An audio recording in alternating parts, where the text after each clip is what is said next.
जय मां संतोषी। आप सभी के ऊपर मां लक्ष्मी और संतोषी माता की कृपा बनी रहे। आज हम संतोषी माता और लक्ष्मी माता की कथा सुनेंगे। आशा करती हूँ आप सभी को अच्छी लगे। राधे राधे। शुक्रवार के दिन मां संतोषी का व्रत पूजन किया जाता है। इस पूजा के दौरान माता की आरती, पूजन तथा अंत में माता की कथा सुनी जाती है। आइए जानें शुक्रवार के दिन की जाने वाली संतोषी माता व्रत कथा। संतोषी माता व्रत कथा। एक बुढ़िया थी, उसके 7 बेटे थे। 6 कमाने वाले थे जबकि एक निक्कमा था। बुढ़िया 6 बेटों की रसोई बनाती, भोजन कराती और उनसे जो कुछ जूठन बचती वह 7वें को दे देती। एक दिन वह पत्नी से बोला, देखो मेरी माँ को मुझ पर कितना प्रेम है। वह बोली, क्यों नहीं, सबका झूठा जो तुमको खिलाती है। वह बोला, ऐसा नहीं हो सकता है। मैं जब तक आंखों से न देख लूं मान नहीं सकता। बहू हंसकर बोली, देख लोगे तब तो मानोगे। कुछ दिन बाद त्योहार आया। घर में 7 प्रकार के भोजन और चूरमे के लड्डू बने। वह जांचने को सिर दुखने का बहाना कर पतला वस्त्र सिर पर ओढ़े रसोई घर में सो गया। वह कपड़े में से सब देखता रहा। 6 भाई भोजन करने आए।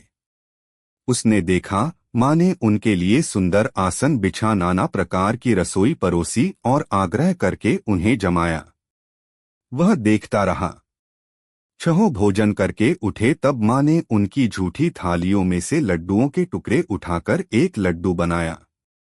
जूठन साफ कर बुढ़िया माँ ने उसे पुकारा, बेटा 6 भाई भोजन कर गए, अब तू ही बाकी है, उठ तू कब खाएगा। वह कहने लगा, माँ मुझे भोजन नहीं करना, मैं अब परदेश जा रहा हूँ। माँ ने कहा, कल जाता हो तो आज चला जा। वह बोला, हाँ आज ही जा रहा हूँ। यह कहकर वह घर से निकल गया। 7वें बेटे का परदेश जाना। चलते समय पत्नी की याद आ गई। वह गौशाला में कंडे उपले थाप रही थी। वहां जाकर बोला, हम जावे परदेश आवेंगे कुछ काल। तुम रहियो संतोष से धर्म आपनो पाल। वह बोली, जाओ पिया आनंद से हमारो सोच हटाए। राम भरोसे हम रहें, ईश्वर तुम्हें सहाय। 2 निशानी आपन देख धरु में धीर। सुधी मति हमारी बिसारियो रखियो मन गंभीर। वह बोला, मेरे पास तो कुछ नहीं, यह अंगूठी है सो ले और अपनी कुछ निशानी मुझे दे। वह बोली, मेरे पास क्या है, यह गोबर भरा हाथ है। यह कहकर उसकी पीठ पर गोबर के हाथ की थाप मार दी। वह चल दिया। चलते चलते दूर देश पहुंचा। परदेश में नौकरी। वहां एक साहूकार की दुकान थी। वहां जाकर कहने लगा, भाई मुझे नौकरी पर रख लो। साहूकार को जरूरत थी, बोला, रह जा। लड़के ने पूछा, तनख्वाह क्या दोगे। साहूकार ने कहा, काम देखकर दाम मिलेंगे। साहूकार की नौकरी मिली। वह सुबह 7 बजे से 10 बजे तक नौकरी बजाने लगा। कुछ दिनों में दुकान का सारा लेन देन, हिसाब किताब, ग्राहकों को माल बेचना सारा काम करने लगा। साहूकार के 7-8 नौकर थे, वे सब चक्कर खाने लगे। यह तो बहुत होशियार बन गया। सेठ ने भी काम देखा और 3 महीने में ही उसे आधे मुनाफे का हिस्सेदार बना लिया। वह कुछ वर्ष में ही नामी सेठ बन गया और मालिक सारा कारोबार उस पर छोड़कर चला गया। पति की अनुपस्थिति में सास का अत्याचार। इधर उसकी पत्नी को सास ससुर दुख देने लगे। सारी गृहस्थी का काम करा के उसे लकड़ी लेने जंगल में भेजते। इस बीच घर के आटे से जो भूसी निकलती उसकी रोटी बनाकर रख दी जाती और फूटे नारियल की नारेली में पानी। एक दिन वह लकड़ी लेने जा रही थी। रास्ते में बहुत सी स्त्रियां संतोषी माता का व्रत करती दिखाई दी। संतोषी माता का व्रत। वह वहां खड़ी होकर कथा सुनने लगी और पूछा, बहनों तुम किस देवता का व्रत करती हो और उसके करने से क्या फल मिलता है। यदि तुम इस व्रत का विधान मुझे समझाकर कहोगे तो मैं तुम्हारा बड़ा एहसान मानूंगी। तब उनमें से एक स्त्री बोली, सुनो, यह संतोषी माता का व्रत है। इसके करने से निर्धनता, दरिद्रता का नाश होता है और जो कुछ मन में कामना हो सब संतोषी माता की कृपा से पूरी होती है। तब उसने उससे व्रत की विधि पूछी। संतोषी माता व्रत विधि। वह भक्तिनी स्त्री बोली, 1.25 आने का गुड़ चना लेना, इच्छा हो तो 5.25 आने का लेना या 1.25 रुपए का भी सहूलियत के अनुसार लाना। बिना परेशानी और श्रद्धा व प्रेम से जितना भी बन पड़े सवाया लेना। प्रत्येक शुक्रवार को निराहार रहकर कथा सुनना, इसके बीच क्रम टूटे नहीं, लगातार नियम पालन करना। सुनने वाला कोई न मिले तो घी का दीपक जला उसके आगे या जल के पात्र को सामने रखकर कथा कहना। जब कार्य सिद्ध न हो नियम का पालन करना और कार्य सिद्ध हो जाने पर व्रत का उद्यापन करना। 3 मास में माता फल पूरा करती है। यदि किसी के ग्रह खोटे भी हों तो भी माता वर्ष भर में कार्य सिद्ध करती है। फल सिद्ध होने पर उद्यापन करना चाहिए, बीच में नहीं। उद्यापन में 2.5 सेर आटे का खाजा तथा इसी परिमाण से खीर तथा चने का साग करना। 8 लड़कों को भोजन कराना, जहां तक मिले देवर जेठ भाई बंधु के हों, न मिले तो रिश्तेदारों और पास पड़ोसियों को बुलाना। उन्हें भोजन करा यथाशक्ति दक्षिणा दे माता का नियम पूरा करना। उस दिन घर में खटाई न खाना। यह सुन बुढ़िया के लड़के की बहू चल दी। व्रत का प्रण करना और मां संतोषी का दर्शन देना। रास्ते में लकड़ी के बोझ को बेच दिया और उन पैसों से गुड़चना ले माता के व्रत की तैयारी कर आगे चली और सामने मंदिर देखकर पूछने लगी, यह मंदिर किसका है? सब कहने लगे, संतोषी माता का मंदिर है।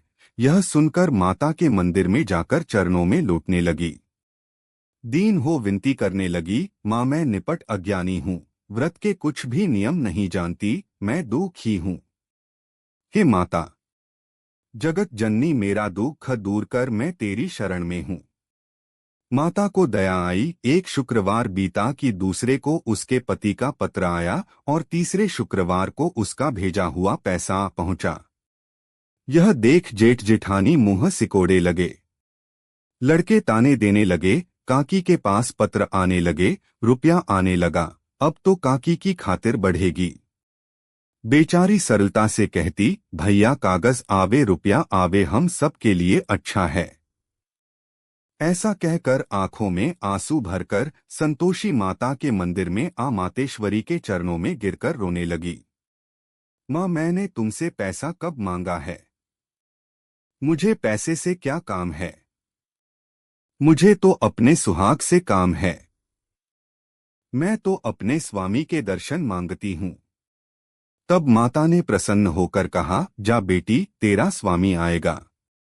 यह सुनकर खुशी से बावली होकर घर में जा काम करने लगी। अब संतोषी माँ विचार करने लगी, इस भोली पुत्री को मैंने कह तो दिया कि तेरा पति आएगा, लेकिन कैसे? वह तो इसे स्वप्न में भी याद नहीं करता। उसे याद दिलाने को मुझे ही जाना पड़ेगा। इस तरह माताजी उस बुढ़िया के बेटे के पास जा स्वप्न में प्रकट हो कहने लगी, साहूकार के बेटे, सो रहा है या जागता है? वह कहने लगा, माता सोता भी नहीं, जागता भी नहीं हूं, कहो क्या आज्ञा है? मां कहने लगी, तेरे घर बार कुछ है कि नहीं? वह बोला, मेरे पास सब कुछ है, मां बाप है, बहू है, क्या कमी है? मां बोली, भोले पुत्र, तेरी बहू घोर कष्ट उठा रही है, तेरे मां बाप उसे परेशानी दे रहे हैं। वह तेरे लिए तरस रही है, तू उसकी सुध ले। वह बोला, हाँ माता जी, यह तो मालूम है, परंतु जाऊं तो कैसे? परदेश की बात है, लेन देन का कोई हिसाब नहीं, कोई जाने का रास्ता नहीं आता, कैसे चला जाऊं? मां कहने लगी, मेरी बात मान, सवेरे नहा धोकर संतोषी माता का नाम ले, घी का दीपक जला, दंडवत कर दुकान पर जा बैठ। देखते देखते सारा लेन देन चुक जाएगा, जमा का माल बिक जाएगा, सांझ होते होते धन का भारी ढेर लग जाएगा। अब बूढ़े की बात मानकर वह नहा धोकर संतोषी माता को दंडवत घी का दीपक जला दुकान पर जा बैठा। थोड़ी देर में देने वाले रुपया लाने लगे, लेने वाले हिसाब लेने लगे। कोठे में भरे सामान के खरीदार नकद दाम दे सौदा करने लगे। शाम तक धन का भारी ढेर लग गया। मन में माता का नाम ले चमत्कार देख प्रसन्न हो घर ले जाने के वास्ते गहना कपड़ा सामान खरीदने लगा। यहाँ काम से निपट तुरंत घर को रवाना हुआ। उधर उसकी पत्नी जंगल में लकड़ी लेने जाती है। लौटते वक्त माताजी के मंदिर में विश्राम करती। वह तो उसके प्रतिदिन रुकने का जो स्थान ठहरा, धूल उड़ती देख वह माता से पूछती है, हे माता, यह धूल कैसे उड़ रही है?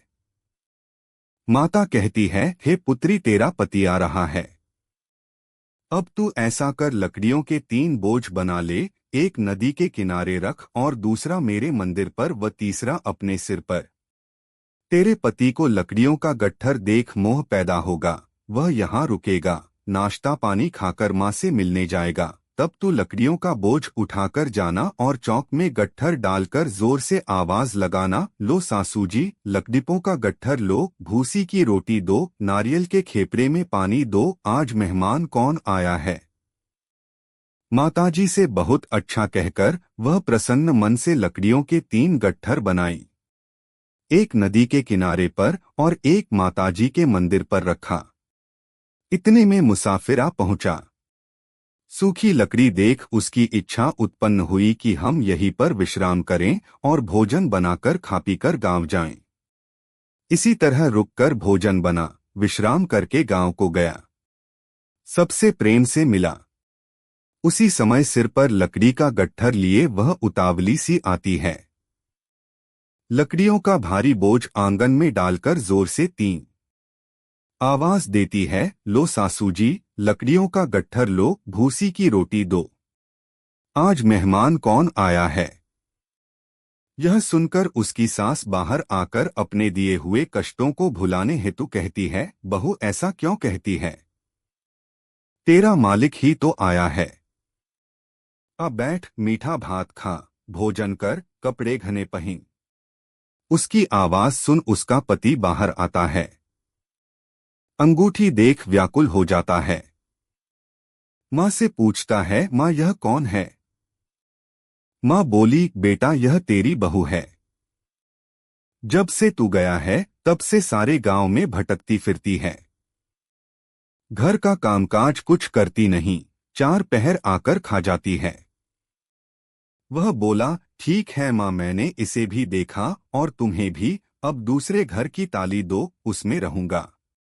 माँ बोली, ठीक है, जैसी तेरी मर्जी। तब वह दूसरे मकान की तीसरी मंजिल का कमरा खोल सारा सामान जमाया। एक दिन में राजा के महल जैसा ठाट-बाट बन गया। अब क्या था, बहु सुख भोगने लगी। इतने में शुक्रवार आया। शुक्रवार व्रत के उद्यापन में हुई भूल किया खटाई का इस्तेमाल। उसने पति से कहा, मुझे संतोषी माता के व्रत का उद्यापन करना है। पति बोला, खुशी से कर लो। वह उद्यापन की तैयारी करने लगी। जिठानी के लड़कों को भोजन के लिए कहने गई। उन्होंने मंजूर किया, परंतु पीछे से जिठानी ने अपने बच्चों को सिखाया, देखो भोजन के समय खटाई मांगना, जिससे उसका उद्यापन पूरा न हो। लड़के जीमने आए, खीर खाना पेट भर खाया, परंतु बाद में खाते ही कहने लगे, हमें खटाई दो, खीर खाना हमको नहीं भाता, देखकर अरुचि होती है। वह कहने लगी, भाई खटाई किसी को नहीं दी जाएगी, यह तो संतोषी माता का प्रसाद है। लड़के उठ खड़े हुए, बोले, पैसा लाओ। भोली बहू कुछ जानती नहीं थी, उन्हें पैसे दे दिए। लड़के उसी समय हट करके इमली खटाई ले खाने लगे। यह देखकर बहू पर माताजी ने कोप किया। राजा के दूत उसके पति को पकड़कर ले गए। जेठ जेठानी मनमाने वचन कहने लगे, लूट लूट कर धन इकट्ठा कर लाया है, अब सब मालूम पड़ जाएगा जब जेल की मार खाएगा। बहू से यह सहन नहीं हुए। मां संतोषी से मांगी माफी। रोती हुई माताजी के मंदिर गई, कहने लगी, हे माता, तुमने क्या किया? हंसा कर अब भक्तों को रुलाने लगी। माता बोली, बेटी तूने उद्यापन करके मेरा व्रत भंग किया है। वह कहने लगी, माता मैंने कुछ अपराध किया है, मैंने तो भूल से लड़कों को पैसे दे दिए थे, मुझे क्षमा करो, मैं फिर तुम्हारा उद्यापन करूंगी। माँ बोली, अब भूल मत करना। वह कहती है, अब भूल नहीं होगी, अब बतलाओ वे कैसे आवेंगे? माँ बोली, जा पुत्री, तेरा पति तुझे रास्ते में आता मिलेगा। वह निकली, राह में पति आता मिला। वह पूछी, कहाँ गए थे? वह कहने लगा, इतना धन जो कमाया है उसका टैक्स राजा ने मांगा था, वह भरने गया था। वह प्रसन्न हो बोली, भला हुआ, अब घर को चलो। कुछ दिन बाद फिर शुक्रवार आया, फिर किया व्रत का उद्यापन। वह बोली, मुझे फिर माता का उद्यापन करना है। पति ने कहा, करो। बहू फिर जेठ के लड़कों को भोजन को कहने गई। जेठानी ने एक दो बातें सुनाई और सब लड़कों को सिखाने लगी। तुम सब लोग पहले ही खटाई मांगना। लड़के भोजन से पहले कहने लगे, हमें खीर नहीं खानी, हमारा जी बिगड़ता है, कुछ खटाई खाने को दो। वह बोली, खटाई किसी को नहीं मिलेगी, आना हो तो आओ। वह ब्राह्मण के लड़के लाकर भोजन कराने लगी। यथाशक्ति दक्षिणा की जगह एक एक फल उन्हें दिया। संतोषी माता प्रसन्न हुई। संतोषी माता का फल। माता की कृपा होते ही 9वें मास में उसके चंद्रमा के समान सुंदर पुत्र प्राप्त हुआ। पुत्र को पाकर प्रतिदिन माता जी के मंदिर को जाने लगी। माँ ने सोचा, यह रोज आती है, आज क्यों न इसके घर चलूं। यह विचार कर माता ने भयानक रूप बनाया। गुड़चने से सना मुख, ऊपर सूंड के समान होठ, उस पर मक्खियां भिन भिन कर रही थी। देहली पर पैर रखते ही उसकी सास चिल्लाई, देखो रे, कोई चुड़ैल डाकिन चली आ रही है, लड़कों इसे भगाओ, नहीं तो किसी को खा जाएगी। लड़के भगाने लगे, चिल्लाकर खिड़की बंद करने लगे। बहू रोशनदान में से देख रही थी। प्रसन्नता से पगली बन चिल्लाने लगी, आज मेरी माताजी मेरे घर आई है। वह बच्चे को दूध पीने से हटाती है। इतने में सास का क्रोध फट पड़ा। वह बोली, क्या उतावली हुई है? बच्चे को पटक दिया। इतने में मां के प्रताप से लड़के ही लड़के नजर आने लगे। वह बोली, मां मैं जिसका व्रत करती हूं यह संतोषी माता है। सबने माताजी के चरण पकड़ लिए और विनती कर कहने लगे, हे माता, हम मूर्ख हैं, अज्ञानी हैं, तुम्हारे व्रत की विधि हम नहीं जानते, व्रत भंग कर हमने बड़ा अपराध किया है, जग माता आप हमारा अपराध क्षमा करो। इस प्रकार माता प्रसन्न हुई। बहू को प्रसन्न हो जैसा फल दिया वैसा माता सबको दे, जो पढ़े उसका मनोरथ पूर्ण हो। बोलो संतोषी माता की जय। अब सुनते हैं माता लक्ष्मी की कथा। मां लक्ष्मी देवी को प्रसन्न करने वाला अद्भुत चमत्कारिक सुख, संपत्ति और शांति देने वाला वैभव लक्ष्मी व्रत। यह व्रत शीघ्र फलदायी है, किंतु फल न मिले तो 3 माह के बाद इस व्रत को फिर से शुरू करना चाहिए और जब तक मनवांछित फल न मिले तब तक यह व्रत 3-3 महीने पर करते रहना चाहिए, तो कभी भी इस व्रत का फल अवश्य मिलता ही है। व्रत विधि शुरू करने से पहले की विधि। श्री यंत्र के सामने देखकर श्री यंत्र को प्रणाम कर, ऐसा बोलकर श्री यंत्र को प्रणाम करे। पूजा के समय आपके पास वैभव लक्ष्मी व्रत पुस्तक होना अत्यंत आवश्यक है। बाद में लक्ष्मी जी के नीचे मुताबिक 8 स्वरूप की छवियों को प्रणाम करे। धन लक्ष्मी एवं वैभव लक्ष्मी माँ का स्वरूप।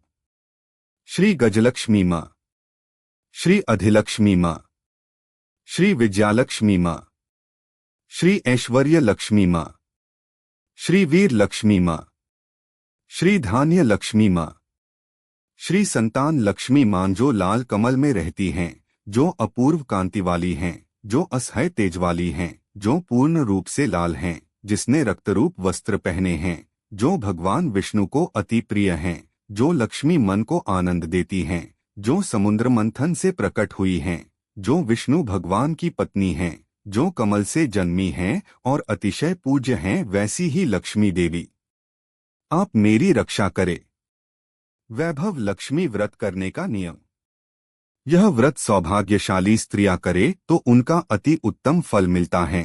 इस व्रत को पुरुष कुमारिका भी यह व्रत कर सकते हैं, उत्तम फल प्राप्त होगा। यह व्रत पूरी श्रद्धा और पवित्र भाव से करना चाहिए, बिना मन के यह व्रत नहीं करना चाहिए। यह व्रत शुक्रवार को किया जाता है। व्रत शुरू करते वक्त 11 या 21 शुक्रवार की मन्नत बिखनी पड़ती है और शास्त्रीय विधि के अनुसार ही उद्यापन विधि करनी चाहिए। यह विधि सरल है, किंतु शास्त्रीय विधि अनुसार व्रत नहीं करने पर जरा भी फल प्राप्त नहीं होता। एक बार व्रत करने पूरा करने के पश्चात फिर मन्नत कर सकते हैं और फिर व्रत कर सकते हैं। माता लक्ष्मी देवी के अनेक स्वरूप हैं, उनमें उनका धन लक्ष्मी स्वरूप ही वैभव लक्ष्मी है और माता लक्ष्मी को श्री यंत्र अत्यंत प्रिय हैं। व्रत करते समय मां लक्ष्मी के हर स्वरूप को और श्री यंत्र को प्रणाम करना चाहिए, तभी व्रत का फल मिलता है। अगर हम इतनी भी मेहनत नहीं कर सकते तो लक्ष्मी देवी भी हमारे लिए कुछ करने को तैयार नहीं होगी और हम सब पर मां की कृपा नहीं होगी। व्रत के दिन सुबह से ही जय मां लक्ष्मी मन में बोलते रहना है। मां को पूरे मन से स्मरण करना आवश्यक है। व्रत पूरा होने पर कम से कम 7 स्त्रियों को या आपकी इच्छा के अनुसार 11, 21, 51, 101 स्त्रियों को वैभव लक्ष्मी व्रत की पुस्तक कुमकुम का तिलक करके भेंट के रूप में देनी चाहिए। जितनी ज्यादा पुस्तक आप देंगी उतना ही ज्यादा मां लक्ष्मी की कृपा आप पर होगी। व्रत के शुक्रवार को स्त्री रजस्वला हो या सुवा बटा सुतक हो तो यह व्रत छोड़ देना चाहिए, बाद के शुक्रवार करना चाहिए। मन्नत के पूरे शुक्रवार करना आवश्यक है। व्रत की विधि शुरू करते वक्त लक्ष्मी स्तवन का एक बार पाठ करना आवश्यक है। व्रत के दिन हो सके तो उपवास करना चाहिए और शाम को प्रसाद लेकर शुक्रवार करना चाहिए। अगर न हो सके तो फलाहार या एक बार भोजन कर सकते हैं।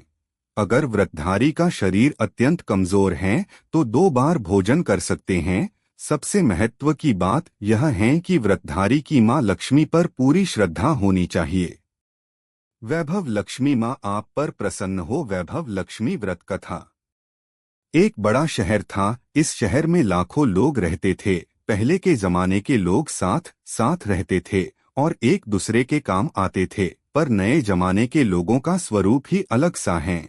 सब अपने अपने काम में व्यस्त रहते हैं, किसी को किसी की परवाह नहीं। घर के सदस्यों को भी एक दूसरे की परवाह नहीं होती। भजन कीर्तन, भक्ति भाव, दया माया, परोपकार जैसे संस्कार कम हो गए। शहर में बुराइयां बढ़ गई थी। शराब, जुआ, रेस, व्यभिचार, चोरी, डकैती वगैरह बहुत गुनाह शहर में होते थे।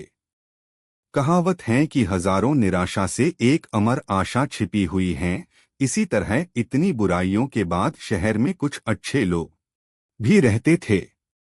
ऐसे अच्छे लोगों में शीला और उसके पति की गृहस्थी मानी जाती थी। शीला धार्मिक प्रकृति की और संतोषी थी। उसका पति भी विवेकी और सुशील था। शीला और उनका पति ईमानदारी से जीते थे। वे किसी को बुराई न थे और प्रभु भजन में अच्छी तरह समय व्यतीत कर रहे थे। उनकी गृहस्थी आदर्श गृहस्थी थी और शहर के लोग उनकी गृहस्थी की सहायता करते थे। शीला की गृहस्थी इसी तरह कुशी चल रही थी, पर कहा जाता है कि कर्म की गति अटल है। विधाता के लिखे लेख कोई नहीं समझ सकता है। इंसान का नसीब पल भर में राजा को रंक बना देता है और रंक को राजा। शीला के पति के अगले जन्म के कर्म भोगने बाकी रह गए होंगे कि वह बुरे लोगों से दोस्ती कर बैठा। वह जल्द ही करोड़पति होने का ख्वाब देखने लगा, इसलिए वह गलत रास्ते पर चढ़ गया और करोड़पति के बजाय रोड़पति बन गया। यानी रास्ते के भिखारी के समान उसकी हालत हो गई थी।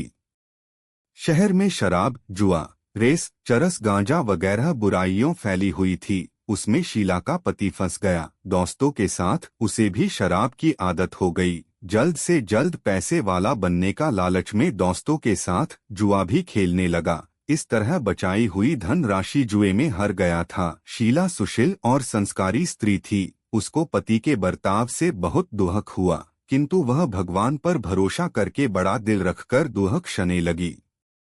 कहा जाता है कि सुख के पीछे दुख और दुख के पीछे सुख आता ही है, इसलिए दुख के पीछे सुख आएगा ही। इसी श्रद्धा के साथ शीला प्रभु कीर्तन में लीन रहने लगी। इस तरह शीला असहाय दुख सहते सहते प्रभु में वक्त बिताने लगी। अचानक एक दिन दोपहर को उनके द्वार पर किसी ने दस्तक दी। शीला सोच में पड़ गई कि मुझ जैसे गरीब के घर इस वक्त कौन आया होगा। फिर भी द्वार पर आए हुए अतिथि को आदर करना चाहिए, ऐसे आर्य धर्म के संस्कार वाली शीला ने खड़े होकर द्वार खोला। देखा तो सामने एक माँ जी खड़ी थी। वे बड़ी उम्र की लगती थी, किंतु उसके चेहरे पर अलौकिक तेज निखर रहा था। उनकी आंखों में मानो अमृत भर रहा था। उनका भव्य चेहरा करुणा और प्यार से छलकता था। उनको देखते ही शीला के मन में अपार शांति छा गई। वैसे शीला इस मांझी को पहचानती न थी, फिर भी उनको देखकर शीला के रोम रोम में आनंद छ गया। शीला माँ जी को आदर से घर ले आई। घर में बिठाने के लिए कुछ नहीं था, अत न सकुचाकर फटी हुई चद्दर पर उनको बिठाया। माँ जी ने कहा, क्यों शीला, मुझे पहचाना नहीं? शीला ने सकुचाकर कहा, माँ, आपको देखते ही बहुत खुशी हो रही है, बहुत शांति मिल रही है। ऐसा लगता है कि मैं बहुत दिनों से जिसे ढूंढ रही थी वे आप ही हैं, पर मैं आपको पहचान नहीं सकती। माँ जी ने हंसकर कहा, क्यों भूल गई? हर शुक्रवार को लक्ष्मी जी के मंदिर में भजन कीर्तन होते हैं, तब मैं भी वहां आती हूँ। वहां हर शुक्रवार हम मिलते हैं। पति गलत रास्ते पर चढ़ गया, तब से शीला बहुत दुखी हो गई थी और दुख के मारी वह लक्ष्मी जी के मंदिर भी नहीं जाती थी। बाहर के लोगों से नजर मिलते भी उसे शर्म आने लगती थी। उसने यादाश्त पर भी जोर दिया, पर उसे कुछ याद नहीं आ रहा था। तब माजी ने कहा, तू लक्ष्मी मंदिर में कितने मधुर भजन गाती थी, आजकल तू दिखाई नहीं देती, इसलिए मुझे हुआ कि तुम क्यों नहीं आती हो। कहीं बीमार तो नहीं हो गई है न? ऐसा सोचकर मैं तुझे मिलने चली आई हूँ। मांझी के अति प्रेम के शब्दों से शीला का हृदय पिघल गया। उसकी आंखों में आंसू आ गए। यह देखकर मांझी शीला के नजदीक और उसकी सिसकती पीठ प्यार भरा हाथ रखकर सांत्वना दी। मांझी ने कहा, बेटी, सुख और दुख तो धूप और छाया जैसी होती हैं। सुख के पीछे दुख और दुख के पीछे सुख आता है। धैर्य रखो बेटी। और तुझे क्या परेशानी है? तेरे दुख की बात मुझे सुना, तेरा मन भी हल्का हो जाएगा। तेरे दुख का कोई न कोई उपाय तो मिल ही जाएगा। मांझी की बात सुनकर शीला के मन में कुछ तसल्ली हुई। उसने मांझी से कहा, माँ, मेरी गृहस्थी में भरपूर प्रेम और खुशियाँ थी। मेरे पति भी सुशील थे। भगवान की कृपा से किसी चीज की कोई कमी नहीं थी, संतोष था। हम शांति से गृहस्थी चलाते, परस्पर भक्ति में अपना समय व्यतीत करते थे। यकायक हमारा भाग्य हमसे रूठ गया। मेरे पति की बुरे लोगों से दोस्ती हो गई। खराब संगत की वजह से शराब, जुआ, रेस, चरस, गांजा वगैरह खराब आदत के शिकार हो गए और उन्होंने सब कुछ खो दिया और हम भिखारी जैसे हो गए। यह सुन मांझी ने कहा, सुख के बाद दुख और दुख के बाद सुख तो आता ही है। ऐसा भी कहा जाता है कि कर्म की गति न्यारी होती है। हर इंसान को अपने कर्म भुगतने ही पड़ते हैं, इसलिए तू चिंता मत कर। अब तू भुगत चुकी है, अब तुम्हारे सुख के दिन अवश्य आएंगे। तू तो माँ लक्ष्मी जी की भक्त हैं। माँ लक्ष्मी जी तो प्यार करुणा के अवतार हैं। वे अपने भक्तों पर हमेशा ममता रखती हैं, इसलिए तू धैर्य रख के माँ लक्ष्मी जी का व्रत कर, इससे सब ठीक हो जाएगा। माँ लक्ष्मी जी का व्रत करने की बात सुनकर शीला के चेहरे पर चमक आ गई। उसने पूछा, माँ, लक्ष्मी जी का व्रत कैसे किया जाता है? वह मुझे समझाइए, मैं यह व्रत अवश्य करूंगी। माँ जी ने कहा, बेटी, माँ लक्ष्मी का व्रत बहुत सरल है। उसे वरलक्ष्मी व्रत या वैभव लक्ष्मी कहा जाता है। यह व्रत करने वालों की सब मनोकामना पूर्ण होती हैं। वह सुख संपत्ति और यश प्राप्त करता है। ऐसा कहकर मांझी वैभव लक्ष्मी व्रत की विधि कहने लगी। बेटी, वैभव लक्ष्मी व्रत तो सीधा साधा व्रत है, किंतु कई लोग यह व्रत गलत तरीके से करते हैं। उसका फल नहीं मिलता कि लोग कहते हैं कि सोने के गहने की हल्दी कुमकुम से पूजा करो, बस व्रत हो गया। पर ऐसा नहीं है। कोई भी व्रत शास्त्रीय विधिपूर्वक करना चाहिए, तभी उसका फल मिलता है। सिर्फ सोने के गहने की पूजा करने से फल मिल जाता हो तो सभी आज लखपति बन गए होते। सच्ची बात यह है कि सोने के गहनों की विधि से पूजन करना चाहिए। व्रत का उद्यापन विधि भी शास्त्रीय विधि मुताबिक करनी चाहिए, तभी यह वैभवलक्ष्मी व्रत फल देता है। यह वर शुक्रवार को करना चाहिए। सुबह में स्नान करके स्वच्छ कपड़े पहनो और सारा दिन मन में जय माँ लक्ष्मी का रटन करते रहो। किसी से चुगली नहीं करनी चाहिए। शाम को पूर्व दिशा में मुंह रख सके, इसी तरह आसन पर बैठ जाओ। सामने पाटा रखकर उसके ऊपर रुमाल रखो। रुमाल पर चावल का छोटा सा ढेर करो। उस ढेर पर पानी से भरा तांबे का कलश रखकर कलश पर एक कटोरी रखो। उस कटोरी में एक सोने का गहना रखो। सोने का न हो तो चांदी का भी चलेगा। चांदी का न हो तो नकद रुपया भी चलेगा। बाद में घी का दीपक जलाकर अगरबत्ती सुलगा कर रखो। माँ लक्ष्मी जी के बहुत स्वरूप हैं और माँ लक्ष्मी जी को श्री यंत्र अति प्रिय हैं। वैभवलक्ष्मी में पूजन विधि करते वक्त प्रथम श्री यंत्र और लक्ष्मी जी के विधिवत स्वरूपों का सच्चे दिल से दर्शन करो। उसके बाद लक्ष्मी स्तवन का पाठ करे। बाद में कटोरी में रखे गहने हुए गहनों या रुपयों को हल्दी कुमकुम और चावल चढ़ाकर पूजा करो और लाल रंग के फूल चढ़ाओ। शाम को कोई मीठी चीज बनाकर उसका प्रसाद रखो। न हो सके तो गुड़ या शक्कर नहीं चल सकता है। फिर आरती करके 11 बार सच्चे हृदय से जय माँ लक्ष्मी बोलो।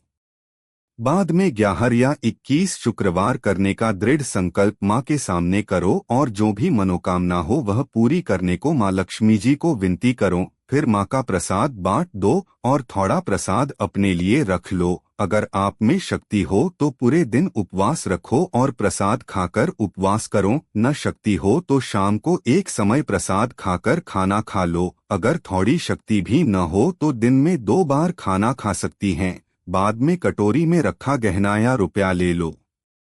कलश का पानी तुलसी क्यारी में डाल दो और चावल पक्षियों को डाल दो। इसी तरह शास्त्रीय विधि अनुसार व्रत करने से अवश्य फल मिलता है। इस व्रत के प्रभाव से सब प्रकार की विपत्ति दूर होकर आदमी मालामाल हो जाता है। संतान न हो तो उसे संतान प्राप्ति होती है। सौभाग्यवती स्त्री का सौभाग्य अखंड रहता है। कुमारी लड़की को मनभावन पति मिलता है। शिला यह सुनकर आनंदित हो गई। फिर पूछा, माँ, आपने वैभव लक्ष्मी व्रत की जो शास्त्रीय विधि बताई है वैसे मैं अवश्य करूंगी, किंतु उसकी उद्यापन विधि किस तरह करनी चाहिए यह भी कृपा करके सुनाइए। माँ जी ने कहा, 11 या 21 जो मन्नत मानी हो उतने शुक्रवार यह वैभव लक्ष्मी व्रत पूरी श्रद्धा और भावना से करना चाहिए। व्रत के आखिरी शुक्रवार को जो शास्त्रीय विधि अनुसार उद्यापन विधि करनी चाहिए वह मैं तुझे बताती हूँ। आखिरी शुक्रवार को खीर या नैवेद्य रखो। पूजन विधि हर शुक्रवार को करते हैं वैसे ही करनी चाहिए। पूजन विधि के बाद एक श्री फल फोड़ो और कम से कम 7 कुंवारी या सौभाग्यशाली स्त्रियों को कुमकुम का तिलक करके साहित्य संगम की वैभव लक्ष्मी व्रत की एक पुस्तक उपहार में देनी चाहिए और सबको घर का प्रसाद देना चाहिए। फिर धनलक्ष्मी स्वरूप वैभव लक्ष्मी स्वरूप माँ लक्ष्मी की छवि को प्रणाम करे। माँ लक्ष्मी का यह स्वरूप वैभव देने वाला है। प्रणाम करके मन ही मन भावुकता से माँ को प्रार्थना करते वक्त कहे कि हे माँ धन लक्ष्मी, हे माँ वैभव लक्ष्मी, मैंने सच्चे हृदय से आपका वैभव लक्ष्मी व्रत पूर्ण किया है, तो हे माँ हमारी जो भी मनोकामना की है वह बोलो की कामना पूर्ण करो। हमारा सबका कल्याण करो। जिसे संतान न हो उसे संतान देना। सौभाग्यशाली स्त्री का सौभाग्य अखंड रखना। कुंवारी लड़की को मन भावन पति देना। आपका यह चमत्कारी वैभव लक्ष्मी व्रत जो करे उसकी सब विपत्ति दूर करना, सबको सुखी करना। हे माँ, आपकी महिमा अपरंपार है। इस तरह माँ की प्रार्थना करके माँ लक्ष्मी जी का धनलक्ष्मी स्वरूप को भाव से बंदन करो। मां जी के पास से वैभव लक्ष्मी व्रत की शास्त्रीय विधि सुनकर शिला भाव विभोर हो उठी। उसे लगा मानो सुख का रास्ता मिल गया है। उसने आंखें बंद करके मन ही मन उसी क्षण संकल्प लिया कि हे वैभव लक्ष्मी माँ, मैं भी मां जी के कहे मुताबिक श्रद्धा से शास्त्रीय विधि अनुसार वैभव लक्ष्मी व्रत 21 शुक्रवार तक करूंगी और व्रत की शास्त्रीय विधि अनुसार उद्यापन विधि करूंगी। शिला ने संकल्प कर आंखें खोली तो सामने कोई न था। वह विस्मित हो गई कि मां जी कहाँ गए। यह मां जी दूसरा कोई न था, साक्षात लक्ष्मी जी ही थी। शिला लक्ष्मी जी की भक्त थी। शिला लक्ष्मी जी की भक्त थी, इसलिए अपने भक्त को रास्ता दिखाने के लिए मां लक्ष्मी देवी मां जी का रूप धारण कर शीला के पास आई थी। दूसरे दिन शुक्रवार था। सवेरे स्वच्छ वस्त्र धारण कर शिला मन ही मन श्रद्धा से और पूरे भाव से जय मां लक्ष्मी मां मन ही मन रटन करने लगी। सारा दिन किसी की चुगली नहीं की। शाम हुई तब हाथ पांव मुंह धोकर शिला पूर्व दिशा की और मुंह करके बैठी। घर में पहले सोने के बहुत घने थे। पति के गलत रास्ते पर चढ़कर सब गहने गिरवी रख दिए थे, पर नक की चुन्नी बच गई थी। नक की चुन्नी निकालकर उसे धोकर शिला ने कटोरी में रख दी। सामने पते पर रुमाल रखकर मुट्ठी भरकर चावल का ढेर किया। उस पर तांबे का कलश पानी भर कर रखा। उसके ऊपर चुन्नी वाली कटोरी रखी। फिर मंजी ने कही थी शास्त्रीय विधि अनुसार वंदन स्तवन पुंजन वगैरह किया और घर में थोड़ी शक्कर थी, वह प्रसाद रखकर वैभव लक्ष्मी जी का व्रत किया। यह प्रसाद पहले पति को खिलाया। प्रसाद खाते ही पति के स्वभाव में फर्क पड़ गया। उस दिन उसने शीला को मारा नहीं, मनाया भी नहीं। शीला को बहुत आनंद हुआ। उसके मन में वैभव लक्ष्मी व्रत के लिए श्रद्धा बढ़ गई। शीला ने पूर्ण श्रद्धा भक्ति 21 शुक्रवार तक वैभव लक्ष्मी व्रत किया। 21वें शुक्रवार तक वैभव लक्ष्मी व्रत किया। 21वें शुक्रवार मां जी के कहे मुताबिक उद्यापन विधि कर 7 स्त्रियों को वैभव लक्ष्मी व्रत की 7 पुस्तकें उपहार में दी। फिर माताजी के धनलक्ष्मी स्वरूप की छवि का वंदन करके मन ही मन प्रार्थना करने लगी, हे मां धन लक्ष्मी, मैंने आपका वैभव लक्ष्मी व्रत करने की मन्नत मानी थी। यह व्रत आज पूर्ण किया है मां, मेरी हर विपत्ति दूर करो। हमारा सबका कल्याण हो। जिसे संतान न हो उसे संतान देना। सौभाग्यवती स्त्री को अखंड सौभाग्य रखना। कंवारी लड़की को मनभावन पति देना। आपका यह चमत्कारी वैभव लक्ष्मी व्रत करे, उनकी सब विपत्ति दूर करना, सबको सुखी करना। हे मां, आपकी महिमा अपरंपार है। ऐसा बोलकर लक्ष्मी जी के धनलक्ष्मी स्वरूप की छवि को प्रणाम किया। इस तरह शास्त्रीय विधिपूर्वक शीला ने श्रद्धा से व्रत किया और तुरंत ही उसे फल मिला। उसका पति गलत रास्ते पर चला गया था। वह अच्छा आदमी हो गया और कड़ी मेहनत करके व्यवसाय करने लगा। मां लक्ष्मी जी के वैभव लक्ष्मी व्रत के प्रभाव से उसको ज्यादा मुनाफा होने लगा। उसने तुरंत शीला के गिरवी रखे गहने छुड़ा लिए। घर में धन की बाढ़ सी आ गई। घर में पहले जैसी शांति छा गई। वैभवलक्ष्मी व्रत का प्रभाव देखकर मोहल्ले की दूसरी स्त्रियों भी शास्त्रीय विधिपूर्वक वैभवलक्ष्मी व्रत करने लगी। हे धनलक्ष्मी मां, आप जैसे शीला पर प्रसन्न हुई, उसी तरह आपका व्रत करने वाले सब पर प्रसन्न होना, सबको सुख शांति देना। जय धनलक्ष्मी मां, जय वैभवलक्ष्मी मां। अगर आपको मेरी यह कथा अच्छी लगे तो कमेंट में जय मां लक्ष्मी जरूर लिखे।